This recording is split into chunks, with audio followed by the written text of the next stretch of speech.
7년 동안 그는 지실 개국에 대한 메시지를 선포했습니다. 그의 추종자들에 따르면 그 모든 말은 놀라울 만큼 정확하게 이루어졌다고 합니다. 전쟁, 금융위기, 예상치 못한 지도자의 몰락, 불가능해 보였던 사건들, 그리고 결국 현실의 헤드라인이 되었습니다. 그러나 하나의 침묵이 있었습니다. 수십 개 국가가 언급되는 동안 단 한 나라만은 한 번도 거론되지 않았습니다. 바로 대한민국입니다. 그것은 망각이 아니었습니다. 부주의도 아니었습니다. 그의 말에 따르면 보호 때문도 아니었습니다. 그것은 기다림이었습니다. 수년 동안 사람들은 왜 그 나라가 그의 환상 속에 나타나지 않았는지 물었습니다. 어떤 이들은 아무 일도 일어나지 않을 것이라고 말했습니다. 또 어떤 이들은 큰 혼란에서 비켜갈 것이라고 믿었습니다. 그러나 마침내 주어진 답은 오히려 더 큰 불안을 안겨주었습니다. 지난달 그는 더 이상 침묵할 수 없다고 선언했습니다. 그리고 그가 전한 내용은 결코 가볍지 않았습니다. 그는 세 가지 사건을 말했습니다. 첫째, 국민에게 깊이 사랑받던 한 지도자가 세상을 떠나게 될 것이며 그의 죽음은 슬픔과 분열을 동시에 가져올 것이라고 했습니다. 둘째, 거절당하고 외면받고 밀려났던 인물이 예상치 못한 방식으로 돌아올 것이라고 했습니다. 그는 단순한 인물로서가 아니라 더 큰 의미의 상징으로 등장할 것이라고 했습니다. 셋째, 대중의 눈에서 숨겨진 채 보존되어 온 한 존재가 있으며 그의 드러남이 흐름을 바꿀 수 있다고 했습니다. 그리고 그 목소리가 세상에 나오기 전에 누군가는 그를 침묵시키려 할 것이라고 했습니다. 한 날짜가 언급되었습니다. 1월 31일. 그 이후로 많은 사람들이 불안한 마음으로 시간을 바라보고 있습니다. 어쩌면 여러분도 설명하기 어려운 감정을 느꼈을지 모릅니다. 무언가 다가오고 있다는 조용한 긴장감 말입니다. 그는 자신의 경험이 아주 소박하게 시작되었다고 말합니다. 텍사스의 작은 교회에서 조용히 사역하던 평범한 목사였다고 합니다. 그러던 어느 날 꿈이 반복되기 시작했습니다. 그 꿈은 상징적이거나 막연한 것이 아니었습니다. 선명하고 구체적인 장면들이었고 시간이 지난 뒤 현실 속에서 닮은 모습으로 나타났다고 합니다. 처음에는 아무도 믿지 않았습니다. 그러나 시간이 흐르면서 그의 추종자들은 기록과 날짜, 공개 발언들을 모으기 시작했습니다. 그들에게는 무시할 수 없는 패턴이 보였다고 합니다. 그러나 누가 옳은지와는 별개로 여기에는 더 깊은 질문이 있습니다. 우리가 예언과 날짜, 미래에 대한 선언을 들을 때 인간의 마음은 본능적으로 두려움에 반응합니다. 알 수 없는 것은 언제나 불안을 낳기 때문입니다. 하지만 역사를 돌아보면 위기의 순간은 동시에 깨어남의 순간이기도 했습니다. 만약 정말 어떤 일이 다가오고 있다면 더 중요한 질문은 언제인가가 아니라 우리는 어떤 상태로 서 있을 것인가? 입니다. 공포에 사로잡힐 것인가? 아니면 믿음 위에 굳게 설 것인가? 어느 나라도 변화에서 자유롭지 않습니다. 어느 민족도 도전에서 완전히 면제되지 않습니다. 그러나 동시에 어느 땅도 하나님의 돌보심 밖에 있지 않습니다. 지도자가 떠나든 누군가가 돌아오든 어떤 목소리가 침묵당하려 하든 그 위에는 변하지 않는 진리가 있습니다. 하나님의 주권은 인간의 사건으로 흔들리지 않습니다. 이 말을 들으며 마음의 불안이 스쳤다면 그것을 기도로 바꾸십시오. 두려움이 느껴진다면 그것을 신뢰로 바꾸십시오. 확신이 없다면 그것을 더 깊은 갈망과 탐구로 바꾸십시오. 날짜는 지나갑니다. 사건은 오고 갑니다. 그러나 믿음은 남습니다. 모든 것이 흔들리는 것처럼 보일 때 바로 그때 희망은 더욱 강해집니다. 변화가 온다면 그것이 새로움의 기회가 되기를, 상실이 있다면 위로가 따르기를, 드러남이 있다면 어둠이 아니라 빛을 가져오기를, 어떤 예측보다 더 큰 약속이 있습니다. 하나님은 그를 신뢰하는 자를 결코 버리지 않으십니다. 그리고 미래가 무엇이든 그것은 두려움의 것이 아니라 희망의 것입니다. 역사에는 모든 것이 안정된 것처럼 보이다가 어느 순간 갑자기 땅이 흔들리는 때가 있습니다. 눈에 보이는 지진이 아니라 깊은 곳에서 시작되는 조용하고 보이지 않지만 피할 수 없는 흔들림입니다. 그는 이것을 단순한 정치적 붕괴가 아니라 영적 지진이라고 묘사했습니다. 그것은 권력의 건물에서 시작되는 것이 아니라 한 나라의 심장에서 시작된다는 것입니다. 그의 말에 따르면 이 흔들림의 때는 과거도 먼 미래도 아닙니다. 바로 지금 이 주기, 숨겨진 결정들이 피할 수 없는 결과를 만나는 바로 이 시점입니다. 왜일까요? 그의 설명은 이렇습니다. 나라 역시 계절을 지난다는 것입니다. 한 개인이 인생의 전환점을 지나며 방향이 바뀌듯 한 국가도 감춰진 것이 드러나고 흔들리지 않을 것 같던 것이 드러나는 결정적 순간을 맞이한다는 것입니다. 그리고 그 첫 신호는 높은 자리에 있던 한 인물의 추락이라고 했습니다. 요란한 사이렌과 함께 발표되는 극적인 스쿠트이 아니라 조용한 퇴장, 갑작스러운 부재, 한때는 언론과 무대를 장식하던 이름이 이제는 닫힌 문과 침묵 속에 둘러싸이는 모습입니다. 그는 갑자기 꺼지는 조명처럼 묘사했습니다. 박수에 익숙했던 한 인물이 창문 없는 공간으로 이끌려가는 장면, 관중도 연설도 연출된 이미지도 없이 오직 진실만이 남는 자리입니다. 누구인지 이름은 언급되지 않았지만 그 초상은 분명합니다. 존경받던 사람, 신뢰를 주던 사람, 존재만으로 안정감을 주던 사람입니다. 그래서 더 아픕니다. 적이 쓰러질 때는 냉정할 수 있지만 사랑받던 사람이 무너질 때 그 충격은 정치적인 차원을 넘어 감정의 영역을 흔듭니다. 드러남은 소문처럼 오지 않습니다. 문서와 기록, 숨겨졌던 결정들이 떠오르며 카메라 앞의 모습과 실제 행동 사이의 간극이 더 이상 감춰질 수 없게 됩니다. 그리고 가장 어려운 질문이 떠오릅니다. 우리는 무엇을 믿고 있었는가? 그것은 단순한 실망이 아니라 배신의 감정입니다. 맡겼던 신뢰가 이용되었다는 무게, 변호했던 것이 이제는 변호할 수 없게 된 부끄러움, 왜 더 일찍 보지 못했는지에 대한 분노입니다. 그러나 그는 이것이 끝이 아니라 시작이라고 말합니다. 안락한 환상은 결코 성숙을 낳지 못하기 때문입니다. 아프더라도 진실을 마주하는 나라만이 성장합니다. 한 인물의 추락은 개인의 이야기가 아니라 구조의 거울이 됩니다. 의심이 한 사람을 넘어 시스템 전체로 번질 때 신뢰의 위기가 시작됩니다. 그러나 모든 신뢰의 위기에는 두 갈래의 길이 있습니다. 절망이냐 변화냐. 단단해 보이던 것이 무너질 때 공백이 생깁니다. 공백은 두렵지만 동시에 공간이기도 합니다. 다시 세울 공간, 정결하게 할 공간, 다르게 선택할 공간입니다.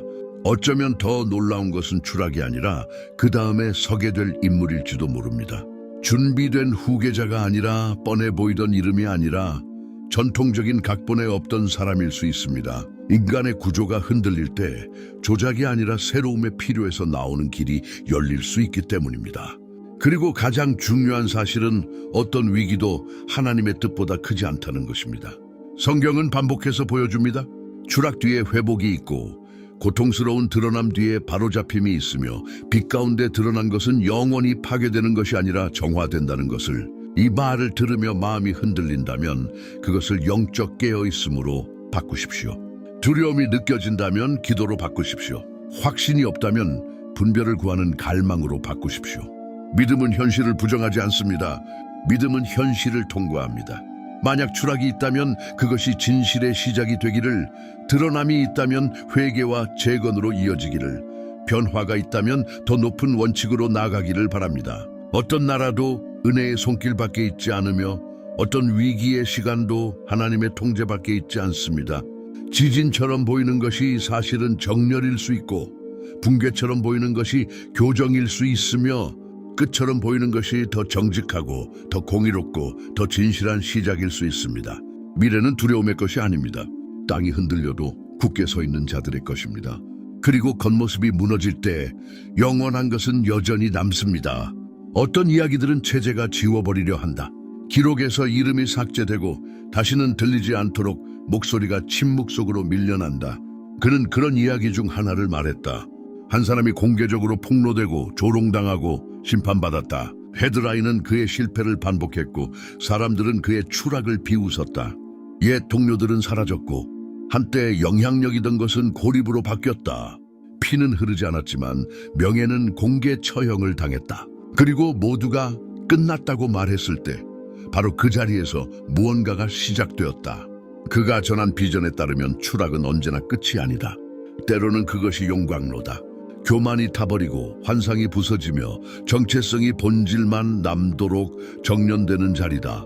놀라운 것은 그가 살아남았다는 사실이 아니다. 놀라운 것은 그가 돌아온다는 점이다. 공간을 구걸하는 모습이 아니라 다시 그 자리로 이끌리는 사람처럼 그는 이 복귀를 정치 전략이 아니라 궤도의 수정이라고 표현했다. 마치 인간의 무대 뒤에서 작동하는 조용한 정의가 존재하는 것처럼. 무엇인가가 과도하게 아래로 눌리면 보이지 않는 힘이 반대 방향으로 움직이기 시작한다는 것이다. 그렇게 배제되었던 사람이 다시 중심을 향해 걷는다. 그러나 왜 상처가 있는 사람인가? 왜 눈에 보이는 흉터를 지닌 사람인가? 흉터는 하귀가 말해주지 못하는 이야기를 들려주기 때문이다. 한 번도 넘어지지 않은 사람은 넘어짐을 두려워하고 한 번도 잃어보지 않은 사람은 상실을 두려워한다. 그러나 바닥을 경험한 사람은 어둠 앞에서 쉽게 무너지지 않는다. 상처는 사람을 모욕할 수도 있고 준비시킬 수도 있다. 파괴할 수도 있고 단단하게 만들 수도 있다. 권력을 원하는 사람과 과정 속에서 깨어진 사람 사이에는 분명한 차이가 있다. 깨어짐은 책임을 붙드는 방식을 바꾼다. 하지만 이 이야기는 정치에서 끝나지 않는다. 그 비전에 따르면 지도자들의 움직임은 더 깊은 무언가의 표면일 뿐이다. 사건들 뒤에는 보이지 않는 축이 돌고 있고 그 중심에는 거의 아무도 보지 못하는 한 사람이 있다.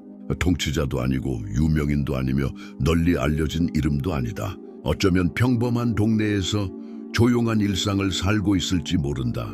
그러나 그 안에는 특별한 무언가가 담겨 있다. 그는 이 인물에 대해 유난히 조심스럽게 말했다. 마치 거룩한 땅을 밟는 사람처럼. 단지 재능이 있거나 똑똑한 사람이 아니라 깨어있는 사람이라고 했다. 평균 이상의 의식을 지닌 듯 대부분이 보지 못하는 차원을 감지하는 사람. 많은 이들이 보이는 것에만 반응하며 살 때 그는 보이는 것 뒤를 본다. 그의 존재는 사람들에게 묘한 반응을 일으킨다. 설교 때문도 아니고 강요 때문도 아니다. 단지 반사처럼 왜곡되지 않는 거울 앞에 선 것과 같다. 가까이 오는 사람들은 자신을 더 선명하게 보게 된다.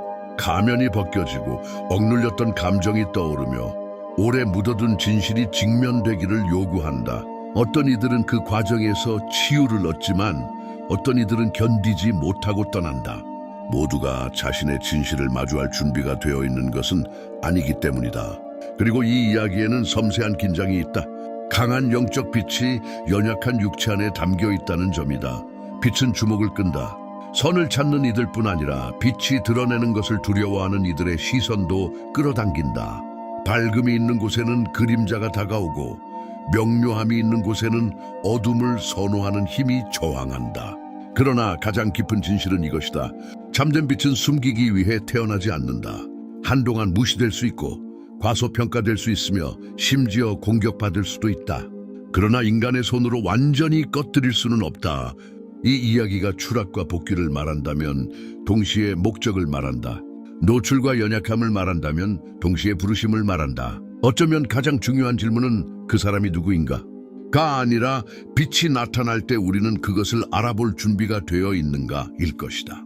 하나님은 종종 불가능해 보이는 일을 선택하시고 거절당한 일을 사용하시며 버려진 것을 들어 올리신다. 체제가 실패라 부르는 것을 그분은 준비라 부르실 수 있고 세상이 약함이라 부르는 것을 도구로 사용하실 수 있다. 만일 돌아옴이 있다면 겸손과 함께이기를, 만일 드러남이 있다면 변화로 이어지기를, 만일 빛이 있다면 분열이 아니라 치유를 가져오기를 바란다. 어떤 그림자도 영원하지 않고 어떤 밤도 새벽을 막을 수 없다. 그리고 참된 빛이 일어설 때 그것은 한 인간의 이름을 높이기 위함이 아니라 모든 계절을 이끄시는 더 큰 목적이 있음을 상기시키기 위함이다. 결국 승리하는 것은 권력이 아니라 진리다. 그리고 진리가 걸어가는 곳마다 소망은 다시 태어난다. 모든 빛이 환영받는 것은 아니다. 어떤 빛은 침묵 속에서 관찰되고 어떤 빛은 분석되고 분류되며 가능하다면 통제된다.